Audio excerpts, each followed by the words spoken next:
Welcome to the Product Bakery podcast. My name is Christian, I'm Alex, and together we present you the ingredients to build the right products.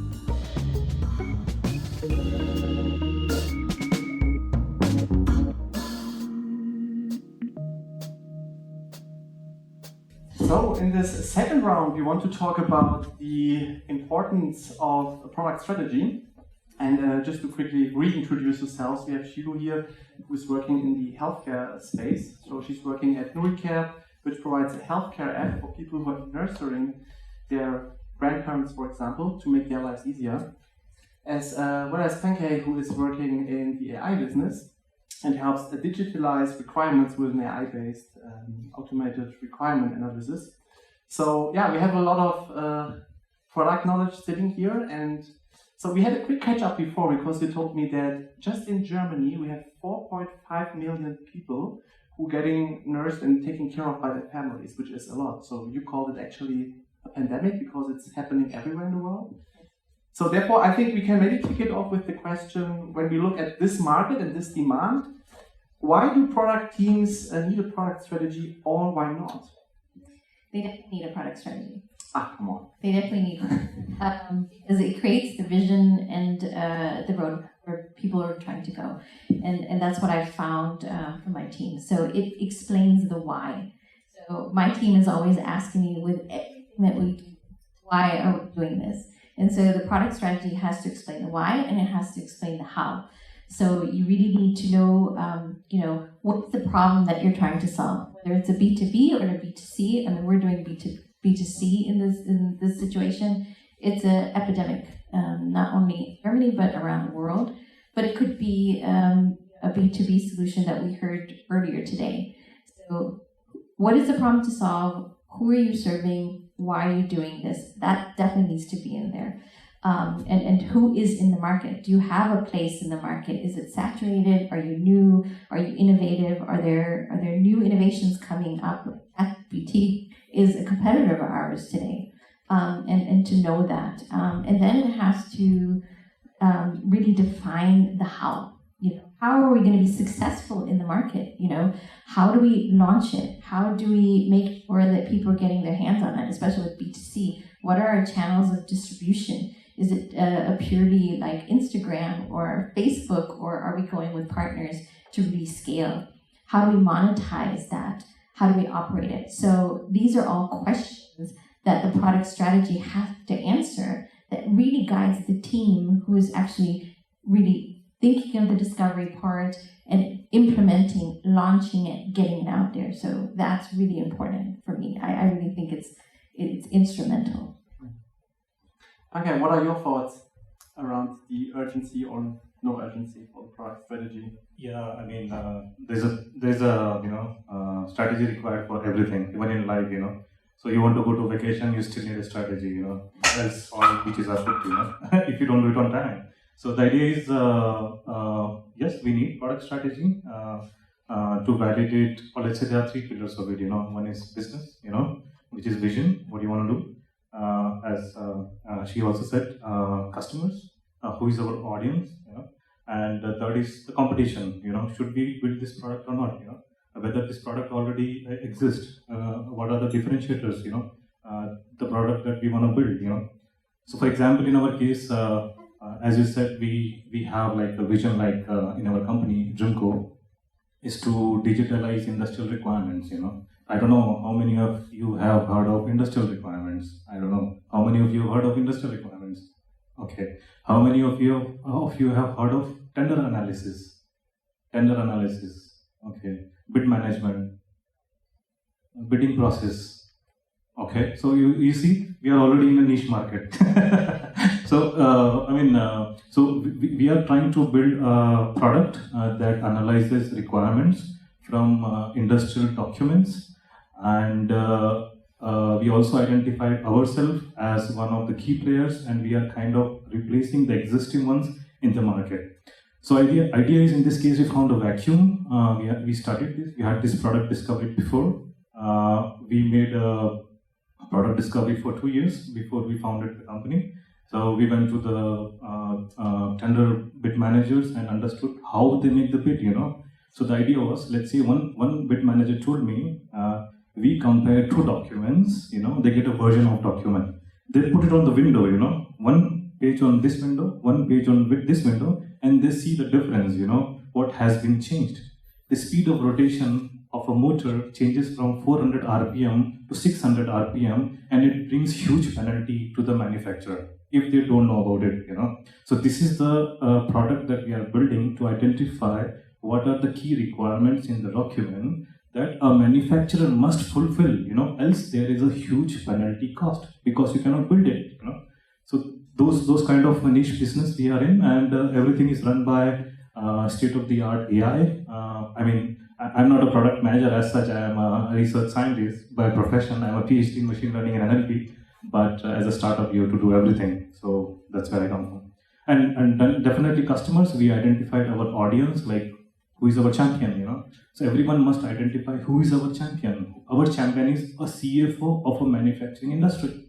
Who is a CFO? CFO looks at the balance sheet and says, how much penalty I have to pay on executing a project. Why? Because I cannot meet this requirement. I did not analyze it well. And we found that even CFOs confirmed us, 20% of their revenue goes into non-conformance cost. Let's say the revenue of a company is 10 billion. 2 billion, they are already paying it for NCCs, penalties, to meet the committed requirements. So, and we say, okay, we save something for you on the cost side and automate as well. So yeah, and definitely you need a differentiator. So we are a platform. We do, any AI that you say, we have 50 models running in the product. We are just 3 years old company. We build end-to-end platform, and we automate everything, how tenders are evaluated. So these are the 3 pillars that you have to align with their vision, So you have to build goals, sub-goals. You have to design sprints, go to the developers, also communicate to them what we want to build in next 2 years, and build the roadmap. So that's why the strategy is important. But there's a particular reason why I'm asking why not. Because still these days, I'm pretty sure you all have your product strategy in place, but I still see sometimes company product teams and also leadership teams who are not working with a product strategy or strategy in general, because you have either a big demand of the product, so they're just pushing it through as much as they can, or they're just moving from one failure to the next success to the next failure. So it somehow works, right? And I was just curious also to hear from you, with your experience, how you deal with such situations. I mean, you obviously are a fan of the product strategy, but I still see that sometimes there is no urgency or need, or maybe understanding from some teams to work with it. Well, if I were to answer, we're constantly pivoting, and I think you mentioned it, like it could be a weekly thing, it could be a monthly thing. It drives the team crazy sometimes. But if we see something that makes sense from a viability, customer need perspective, and also from an effort perspective, we jump on it. Because in a startup world, it's live or die. You're living or dying from the next investment round. I'm looking at you because you know what I'm talking about.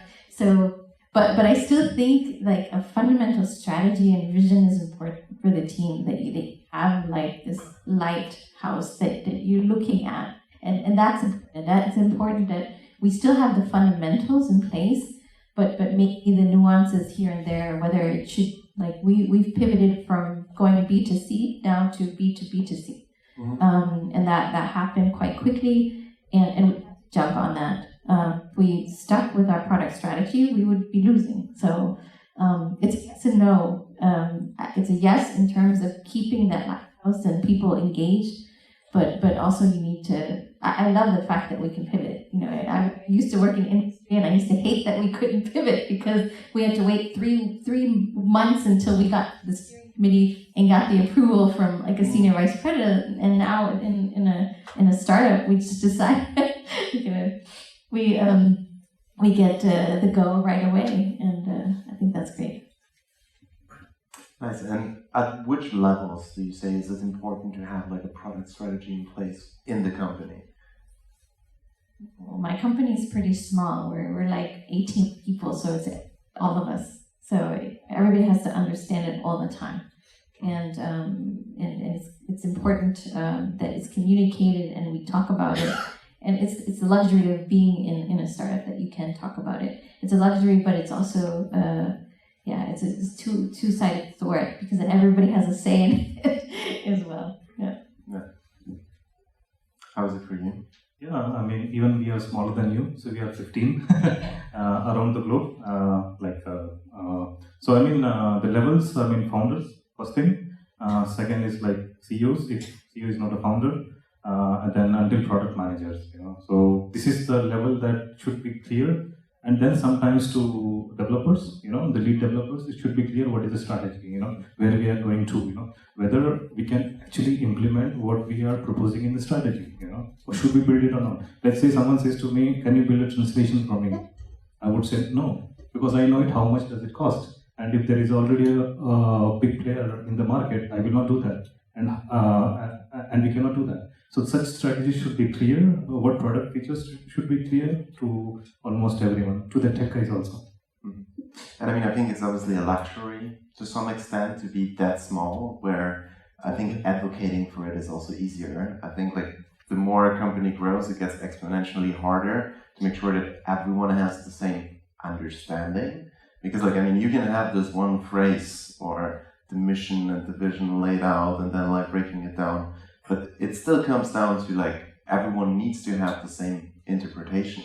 And I think like also then with scale, while it's important to have an overarching strategy in place, you also need to then like at a smaller product level or product team level have like individual strategies in place that come out of the larger strategy. So I mean, I think like what I'm also wondering, if we think of like, is it the product manager within its team or the executive, like for the whole organization, like what are the steps that one should take in order to define the strategy?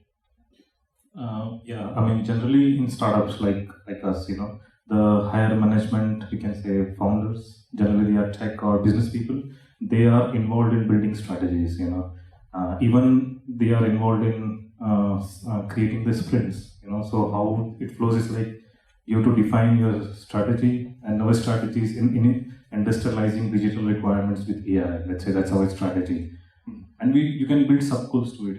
How can we solve the problem? What are the product features we should offer? So you have to define these goals, and then talk to the customers, build prototypes, right? Validate your sub goals so that you can jump into development. So in development is something like you can define your sprints, that kind of aligns with your product strategy, But in startups, you do like small startups like us, which are bootstrapped, not VC backed still. So you still have to minimize the number of failures. So that's the idea, to first validate a bit, get some pre-development money from the potential customers. That is our strategy, and then do the actual development of the product features. So yeah, this is how we kind of build our product strategies. So I go the other way around. So I used to work in big industry, and just recently in a startup. And I'm a big believer in design thinking. So I'm sure a lot of you know about design thinking methodology. And there are a lot of critics about it, but if you really live and breathe it, it can create some powerful insights in terms of not only product strategy, but business strategy as a whole. Mm-hmm. So whatever I do, and I encourage all product people to do it, is go heavy on design thinking. That's what I mean by that is speaking as many people and immersing yourself in the lives of your end customer and everybody that is along the way of the value chain. So, for instance, in our line of work, we're speaking with family caregivers, and so we immerse ourselves. I'd love to go to their houses, but because of COVID, we couldn't. But we go into their living rooms and we see how they're doing it, their bedrooms. But we're also talking to doctors, we're talking to nurses. We're trying to understand the entire ecosystem and the whole value chain. We're trying to understand from insurances, what is their angle in it, and how can we get their buy-in, because it's important for remuneration for us. We're speaking to big corporate industries who want to offer this perhaps a benefit to to their employees. So I always go and immerse myself in whatever it's doing, whether it is in a B2B context or in a B2C context, because I've worked in B2B as well, and did that and always went heavy, hard the first 3 months of whatever I'm doing in that. And that gives them the insight into my product. What is the problem I want to solve? And try to figure out what are the features and services that I need to offer. And it's enormous. I would come back with 100 different product ideas, but then we have to validate, right? So we have to validate those ideas with data, with KPIs, and then we go into business modeling. I love the business model canvas, but we use the data to really help us validate it. And then we were able to eliminate a lot of ideas and products and services, and really think to ourselves, okay, and we even go to a feature level and really decide, is this really viable at the end of the day? Are we going to make money with this feature? How much does it cost for us to actually build this? And what technology do we need to use to build it at the end of the day? What channels of distribution do we have to actually push, even by a feature basis? And so that's what I do in terms of really defining that product strategy. So working on with design thinking give you a lot of great insights, not just from a user, but from a business perspective. And then using the business model canvas to really hone out that strategy. So those are the two big tools that I often use in B2B and B2C. One thing I would like to add. So you said from top to bottom, but in our case, as I said, in startups like us, we generally follow bottom-top strategy, to validate the idea with the customer itself, And yes, I mean, design thinking is always important, as we also do with the product features that we want to build and validate with the customer, But yeah, this is one of the, trick that we always do. Go to the customer, show prototype and say, do you need this? It solves this problem for you, this pain points for you, give me money. Next 6 months, you will get discounts in license. Give me pre-development money, we do the development for you. So, yeah. So these are the tricks that we do in our developments. And whether it's a top-down approach or a bottom-up approach, I see like that your product strategies are covering two important things. So first of all, we're having a plan, and the other thing is the alignment around the plan, right? So to make sure that everyone is on the same page. And I think whether you are a 20 people startup or a 2,000 people organization, the successful companies have regular conversations and also fights around the product strategy, because everything falls or rises with product strategy. So that's at least what I'm getting out from what you're talking about. And the question that I'm still having is, when it comes to the key parts a strategy needs to fulfill or to have as like key information, what do you say are the key parts that need to be covered in a product strategy? So again, for me, it's the why, the how, and the what, or the why, the what, and the how. So why are we doing this? So everybody in the company, like I said before, they're always asking why. Why are we doing this? Even down to a minimal feature. I need to explain them. I have to have the customer needs. I have to have the KPIs or the data to validate, okay, this is why we need to do it. So first is to explain the why from a contextual point of view as well. As I said, 4.5 million people in Germany are in this situation and they have no support.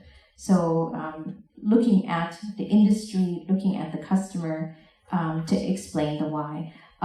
Also to understand then that target group. Who is the target group that I'm looking at? Who are they? What's important for them? What is the problem that I'm trying to solve for them? And do they have other solutions? Who are the competitors out there that are providing the solutions that they need? And how saturated is that? Or do I have like a very unique niche solution like you do? We have a niche solution because everything is paper-based and very, you have to go to different like amts in Germany to get everything you want. So we're offering a digital solution. So you have to look at your competitors. So first explain the why. And then from the why, explain the what. So what are we doing to actually solve those problems? What is the product? So that's the product roadmap. What are the features? And like I said, why are those features important? So prioritizing the features from a viability and an effort point of view. I think everybody knows that. To really then make sure, okay, we're going with this feature instead of that because there are 100,000 features we can implement. And then the how. How are we going to build it? So what is the technology that we're going to use? Because there's a lot of technology that we can use. Are we going to use existing technology, or are we going to build it ourselves? And how are we going to go about actually, what do we need? What are the skill sets do we need? What is the content or expertise do we need? We need nursing expertise. We need people who are doctors to help us with the content. So that's important.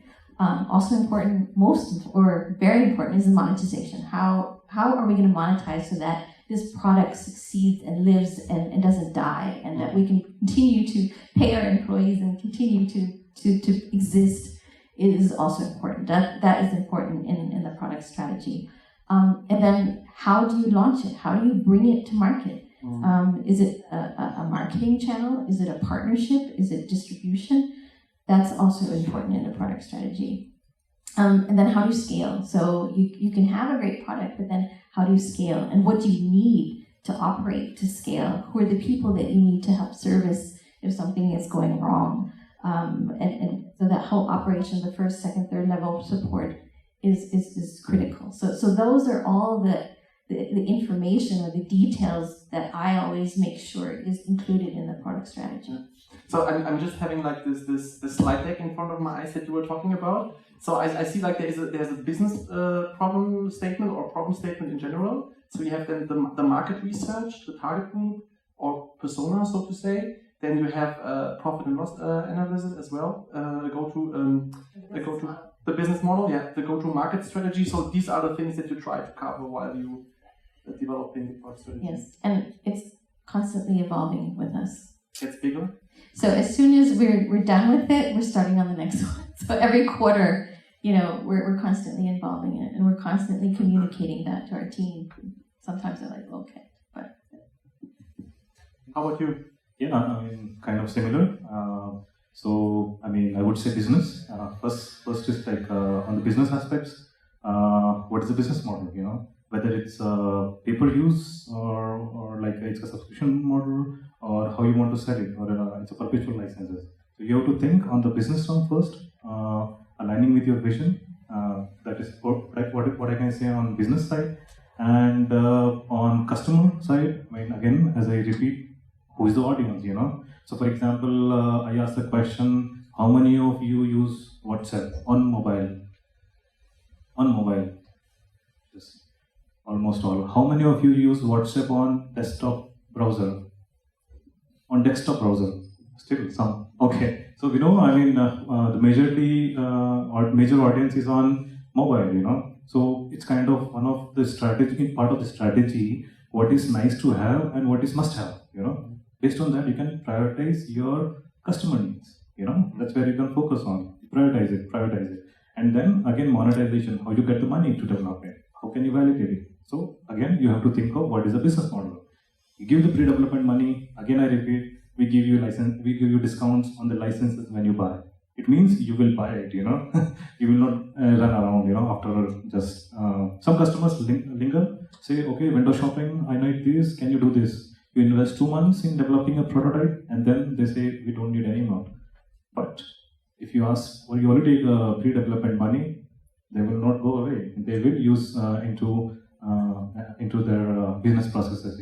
So yeah, this is one thing. Competitor is another thing. For example, customer requests something. Say, can you do translation for us?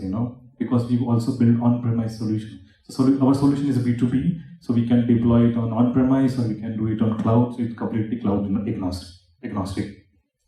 And our platform is something like we have bid managers from many countries like China, Sweden, we have from Germany, India, everyone working on the same paragraph, And that paragraph could be in any language. So they say, can you build a translation for me? We say, no. I mean, why? We say, you have DeepL, you have Google Translate. Why should we build for you? It's not a differentiator for us. We can do something else for you, which might like an information extraction. We can understand what catalog, we can understand which requirement is critical for you. Can you build a tire of 10 centimeter or can you build a tire of 5 centimeter? This is what we can do for you, to analyze your requirements, but not building the translation. So this is important to identify the competition and also identify the niche segment where you want to build your product. Mm-hmm. And so once you have the strategy in place, like how do you also make sure that your team follows it, lives by it, and even like brings back to keep it updated and loops the feedback back so that you can continue to iterate on it? I mean, very simple answer, but very hard to execute. Communication, Mm-hmm. So you have to communicate a lot with your team, the strategy that you build or the sub goals, that you build.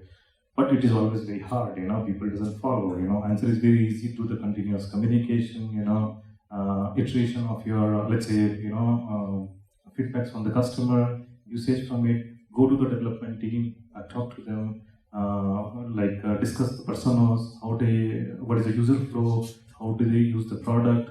Sometimes they use the product in a different way, even we don't know, So, yeah, I mean, you have to go to the team, discuss, define the KPIs also. KPIs, like, we can have KPIs like what is the usage of the product, Usage, we are AI company, so we mostly measure our AI KPIs, We do have like how many users are there, how many users created the project, how many users uploaded different set of documents.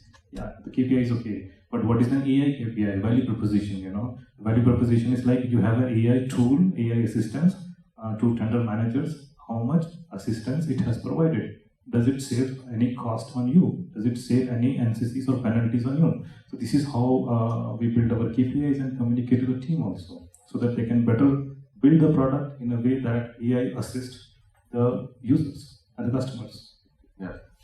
So that also means like KPI is another big part of like the strategy and how you validate it and keep it.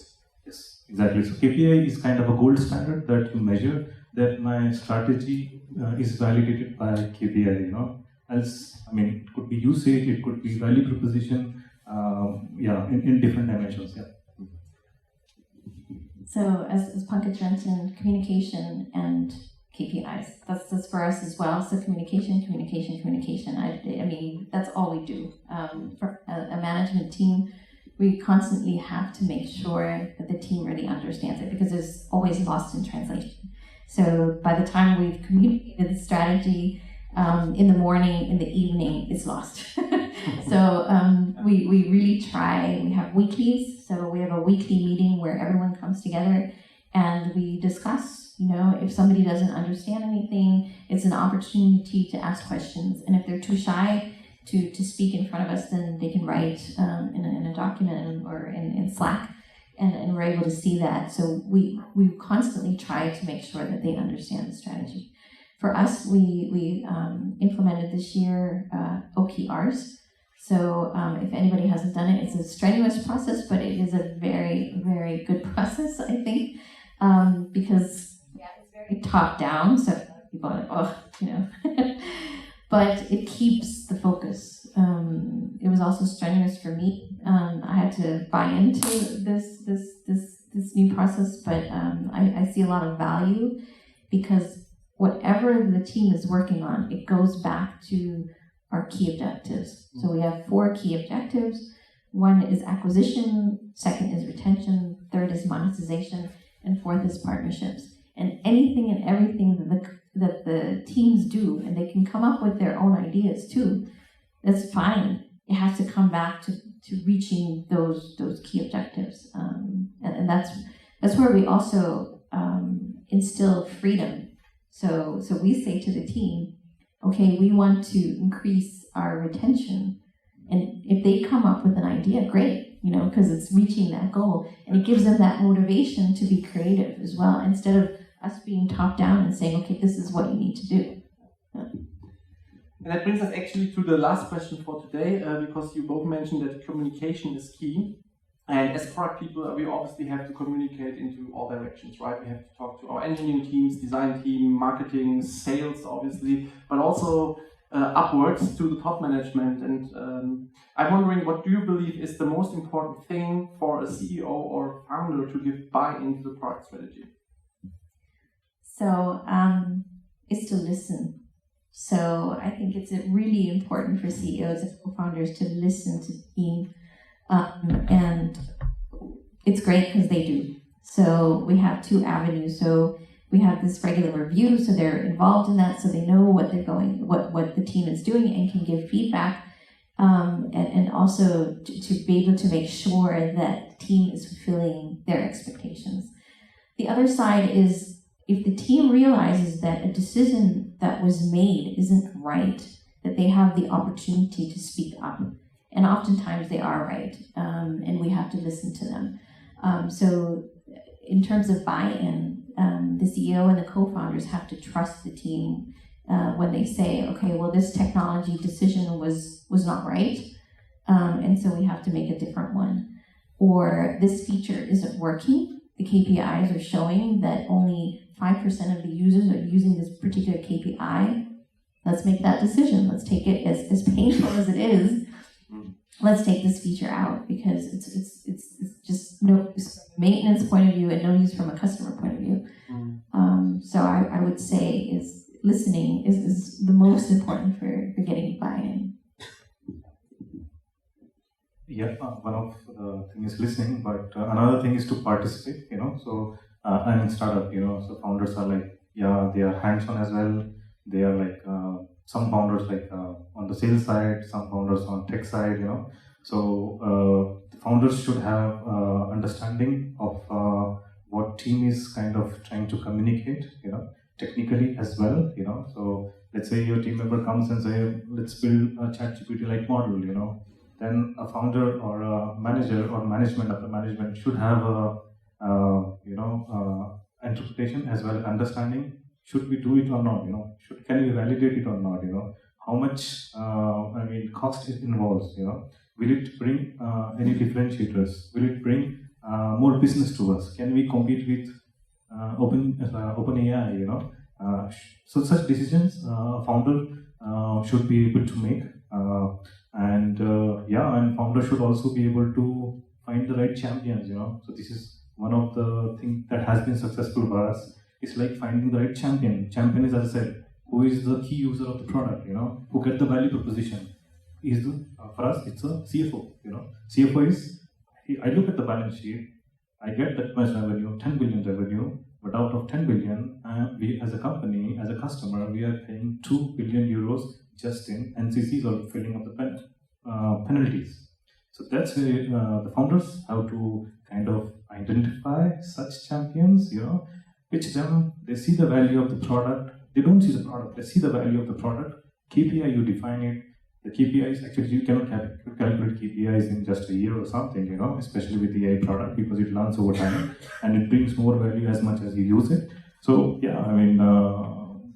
also finding great leaderships also, like great product managers who understands it, who executes the vision of the company, bring more initiatives into the company. So these are the things that founder has to look into. Well, I would say great closing words. So thank you very much, and please give them a big clap.